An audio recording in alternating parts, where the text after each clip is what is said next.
Salut les enfants perdus et bienvenue sur Archeo Toys, la chaîne qui creuse dans tes souvenirs.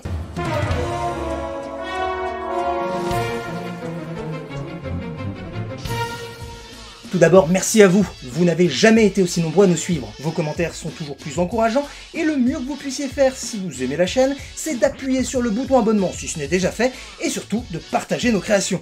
Je sais que certains d'entre vous aiment nos vidéos sur les parcs d'attractions, d'autres préfèrent de loin les vidéos sur les jouets. Et bien aujourd'hui on va contenter tout le monde puisqu'on va parler de l'un des plus célèbres parcs de fiction. Situé sur une petite île au large du Costa Rica, Jurassic Park est à bien des égards un monument fondateur de notre culture pop moderne. Depuis la nuit des temps, l'homme a fouillé la Terre à la recherche de son passé. Mais tandis que certains cherchaient à résoudre le mystère, un homme a trouvé le moyen de ramener ce mystère à la vie. Et si vous souhaitez en savoir plus sur sa production, je ne peux que vous conseiller la géniale vidéo de Mea, car ce qui nous intéresse aujourd'hui, c'est bel et bien les produits dérivés. Lors de sa sortie en salle, en juin 93 aux USA et 4 mois plus tard chez nous, le film de Steven Spielberg est devenu très vite une véritable machine marketing, grâce à de multiples partenariats, comme ici dans cette pub McDo, qui frôle la parodie. Something of such enormous proportions, it could only be called the Jurassic Park Extra Value Meal. Okay. Let's see. Vraiment un gros tas de merde. Et le père des Dents de la Mer et de E.T. avait d'ailleurs élaboré un plan sur le long terme pour intéresser les jeunes générations à ces gros lézards disparus. Longtemps cloisonnés aux films de série B, les dinosaures avaient peu à peu été remis au goût du jour grâce à des documentaires télé et surtout un film d'animation avec The Land Before Time ou Le Petit Dinosaure, le premier film que j'ai vu au cinéma. Ça explique peut-être plein de trucs. Bien évidemment, je pense qu'il y aura toujours une nouvelle génération d'enfants qui sera attirée vers les dinosaures, donc nous réfléchissons à tous ces problèmes-là. Car si le scénario de Jurassic Park n'hésite pas à écorcher la marchandisation à outrance des parcs à thème, le film n'a pas échappé à l'appétit des vendeurs de jeux, de jouets et de jeux vidéo. Et si vous avez grandi dans les années 90, difficile d'être passé à côté de cette gamme qui mêlait habilement toutes les tailles et tous les prix.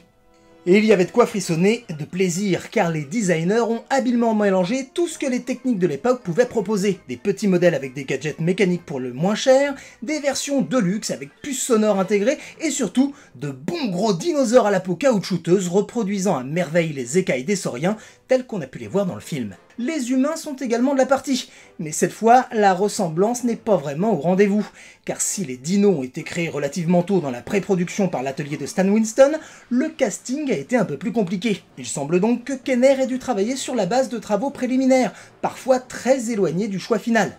Le chef de la sécurité, Robert Muldoon, gagne des cheveux, et le vilain Dennis Nerdy y perd son embonpoint. Mais c'est surtout du côté des illustrations que la chose devient palpable, car Kenner souhaite intégrer des cartes à collectionner avec chaque jouet, histoire d'illustrer les scènes d'un film de toute manière interdit aux plus jeunes. Ça me fait très peur quand même. Et puis j'adore, j'aime bien beaucoup. Dans un cirque j'en avais vu. Dans un cirque, tu en as vu? Oui. Cela explique sans doute pourquoi Alan Grant a de faux airs d'Harrison Ford. Tout simplement parce que c'était lui qui était pressenti pour le rôle. Certaines cartes reproduisent des scènes coupées ou abandonnées, comme celle-ci où on peut voir Lex sur un bébé Triceratops. La séquence fait bien partie du scénario. Un animatronique sera même fabriqué, mais elle ne fut jamais tournée. De toute manière, Lex ne fera pas partie des 5 personnages choisis pour la gamme de figurines, mais ce lien avec un bébé dinosaure aura donné l'excuse pour en ajouter un dans chaque blister. Il sera donc possible de jouer immédiatement, sans avoir à repasser à la caisse tout de suite. Pour le reste, les véhicules sont très proches de ceux vus dans le film, et le monstrueux centre de commande propose des heures de jeu, bien qu'il soit vendu vide. Auriez-vous par hasard projeté d'avoir des dinosaures dans votre parc à dinosaures, hein? Mais avant même la sortie au cinéma, Universal souhaite voir la licence vivre le plus longtemps possible. Ils vont donc lancer un projet de série animée. Escape from Jurassic Park aurait dû mélanger animation traditionnelle et 3D, une vingtaine d'épisodes seront écrits, une bande-annonce sera même présentée à Spielberg, avec le dessinateur William Stout au crayon. Au final, Steven refusera l'idée de cette suite pas tout à fait officielle, et le projet sera abandonné. Ne reste donc plus que quelques illustrations qui, avouons-le, sont quand même vachement cool. Kenner n'est pas pour autant prêt à lâcher ses dinos aux œufs d'or, et profite du succès pour rééditer ses figurines, cette fois-ci avec des têtes bien plus proches des acteurs. Toujours pas de Lex, mais le très populaire Ian Malcolm est enfin décliné en jouet. Et même en plastique, Jeff Goldblum a la classe. Ces figurines resteront malheureusement inédites chez nous, tout comme une collection plus qu'originale. Car avec cette série 2, Jurassic Park prend un nouveau virage, avec les Dino Trackers et les Evil Raiders, littéralement des éco-guides luttant contre des braconniers. Les designers ont laissé libre cours à leur imagination, et si les Dino Trackers n'auraient pas eu à rougir dans le film, les Evil Raiders sont de vraies parodies de vilains. Regardez-moi un peu le Dr Snare. Bon, j'espère qu'il n'est pas docteur en médecine. Avec son style de cowboy bodybuildé, il cache d'horribles cicatrices sous son manteau. Skinner, lui, se contente d'être ventripotent et de porter un collier en os de dino. Difficile de ne pas y voir les prémices des méchants du deuxième film, mais ça c'est une autre histoire. Et bien que présent sur les blisters, Scrap ne sera jamais commercialisé. Faut dire qu'il ressemble plus à du Terminator qu'à du chasseur de dinos. Et enfin, comment ne pas vous parler de l'attraction Jurassic Park d'Universal Studios. Et on peut dire qu'ils ont dépensé sans compter, puisque le développement a commencé dès 1990, pour une ouverture 6 ans plus tard, et elle leur a coûté 110 millions de dollars, soit presque le double du budget du film. Dans le scénario, John Hammond aurait été contacté pour reconstruire son parc à Hollywood. C'est sûr que ça pouvait que bien finir ce genre d'histoire. L'ouverture d'Universal Island of Adventure d'Orlando en 1999 permet de proposer tout un land thématisé sur Jurassic Park en plus de l'attraction.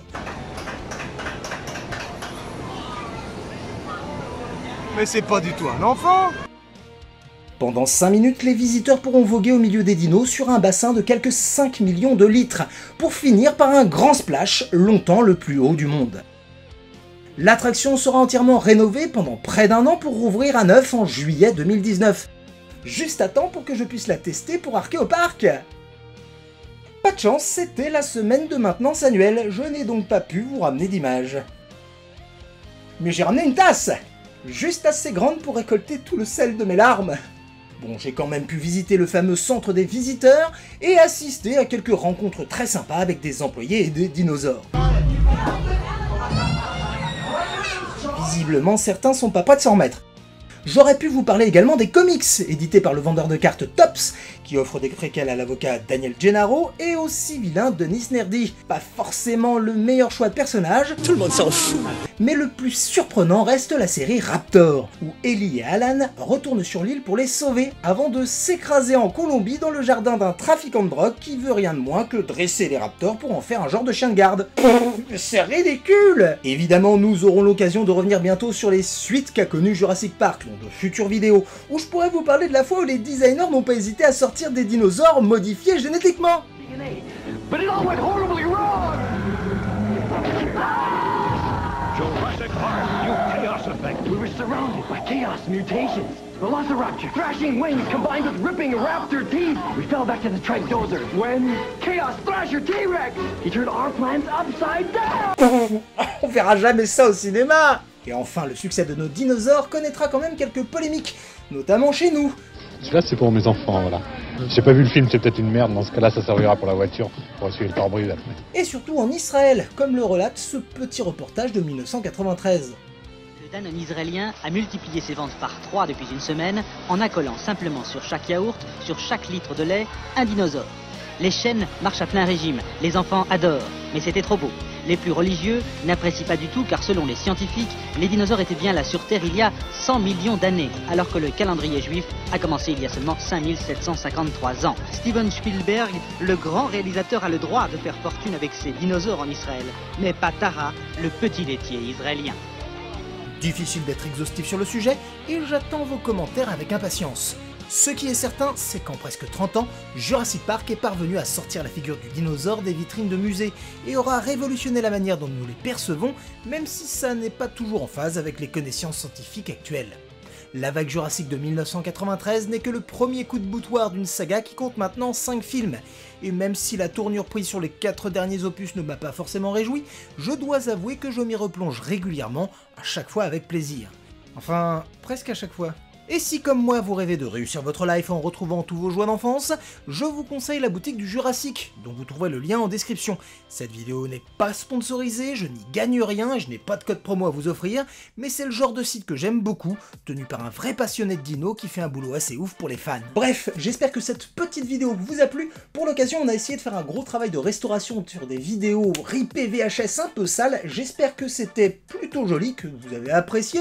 Dans tous les cas, on compte sur vous pour lâcher votre petit pouce bleu, et puis surtout, si vous souhaitez nous aider, il y a toujours le Utip et le Tipeee, ça dépend de vos moyens. Dans tous les cas, on se retrouve très vite, et en attendant, n'oubliez pas que vous avez été des enfants. Imagine, you wake up in Jurassic Park and you're a raptor. You have sharp teeth and 7-inch claws, and since you've been extinct for 65 million years, you'd be in a really bad mood.